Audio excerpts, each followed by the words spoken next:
Je rajouterai que j'écoutais Céline Dion d'une oreille discrète.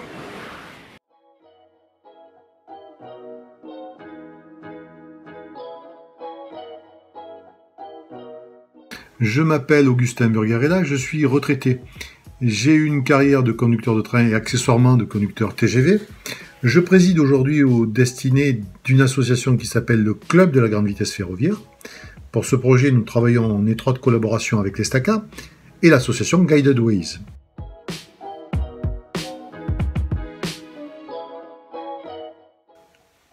Évidemment, 1500 volts, je suis du Midi, et comme le réseau Midi c'était essentiellement du 1500 volts, résolument du 1500 volts.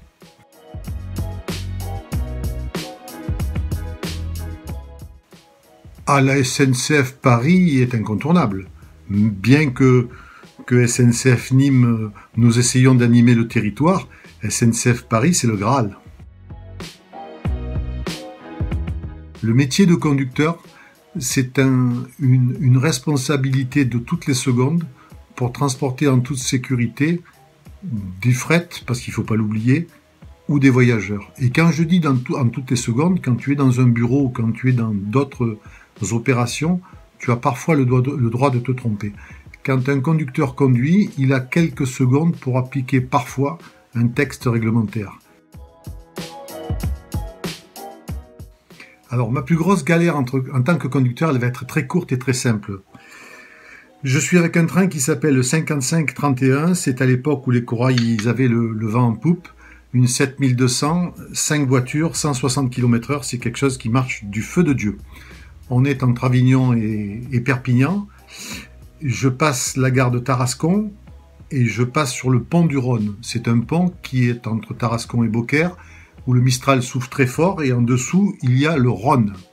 Et à ce moment-là, tu arraches ton archet de ta caténaire. Et tu as deux solutions. Ou tu t'arrêtes sur le pont, il te faut monter sur le toit de la locomotive, sur le pont, parce qu'à l'époque, on montait sur le toit des locomotives.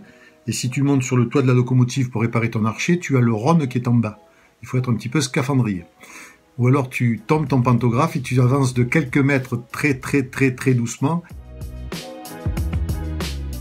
Le meilleur moment pour moi, c'était sur le Nord, la LGV Nord, et je vais vous dire quelque chose qu'il ne faut pas faire, parce qu'on n'a pas de radio en cabine, on n'a pas de... C'est écouter ma musique préférée à 300 km/h entre Lille et Paris. T'as l'autoroute à côté de toi, tu es le roi du monde, il n'y a pas grand monde qui est aussi bien que toi à ce moment-là. Voilà, 300 km/h avec un TGV en commercial entre Lille et Paris. C'est une ligne que j'adore, bien que je sois du Sud. Je rajouterai que j'écoutais Céline Dion d'une oreille discrète. Voilà.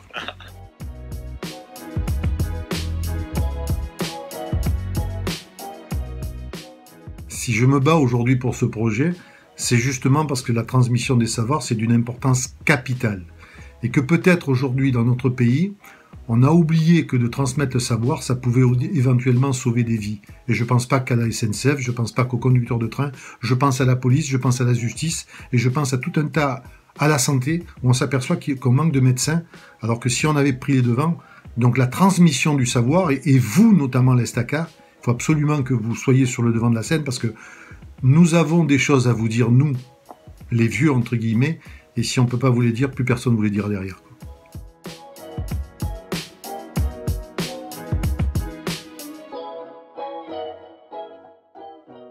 Le don d'organes, c'est ni plus ni moins que de faire don d'une partie de soi pour que quelqu'un d'autre puisse vivre encore longtemps à sa place. Dernier point, vous êtes jeune, quelque chose qui est moins intrusif, au-delà du don d'organes, c'est le don de moelle. Le don de moelle, il y a plein de petits enfants qui sont parfois victimes de leucémie. Eh bien, le don de moelle osseuse, ça permet de sauver des vies parce qu'il y a un typage HLA, il y a des données qui font qu'on arrive à greffer des gamins très simplement pour leur donner des forces supplémentaires.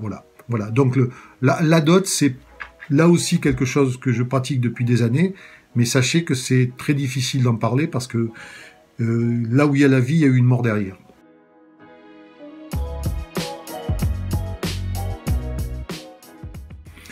Alors ça va être un conseil en forme de boutade. Je voudrais vieillir et que vous nous redonniez la SNCF performante que j'ai connue il y a une quinzaine d'années. C'est-à-dire, je ne dis pas qu'elle n'est pas performante aujourd'hui, je dis qu'elle subit les avatars notamment de directives européennes qui nous ont pas mal fragilisés.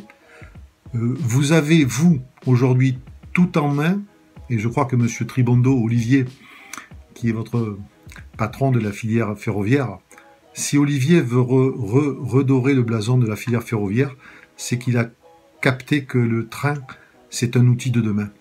Donc vous avez tout en main pour en faire un outil de demain.